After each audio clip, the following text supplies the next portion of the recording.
இன்றைய 10 வாக்கியங்கள். anxious பதட்டமான, கவலையான. 1. She was anxious about the upcoming exam. வரவிருக்கும் தேர்வை பற்றி அவள் பதட்டமாக இருந்தாள். 2. He felt anxious before his job interview. வேலை நேர்காணலுக்கு முன் அவர் பதட்டமாக உணர்ந்தார். 3. They were anxious to hear the results. அவர்கள் முடிவுகளை கேட்க ஆர்வமாக இருந்தனர். 4. I was anxious about the flight. நான் விமான பயணத்தை பற்றி கவலையாக இருந்தேன். 5. She gave him an anxious look. அவள் அவருக்கு ஒரு கவலையான பார்வை கொடுத்தாள். 6. He was anxious to get home.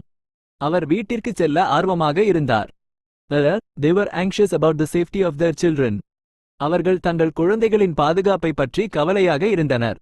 8. I felt anxious all day. நான் நாள் முழுவதும் பதட்டமாக உணர்ந்தேன். 9. She tried to hide her anxious feelings. அவள் தனது பதட்டமான உணர்வுகளை மறைக்க முயன்றாள். 10. He was anxious to start his new job. அவர் தனது புதிய வேலையை தொடங்க ஆர்வமாக இருந்தார்.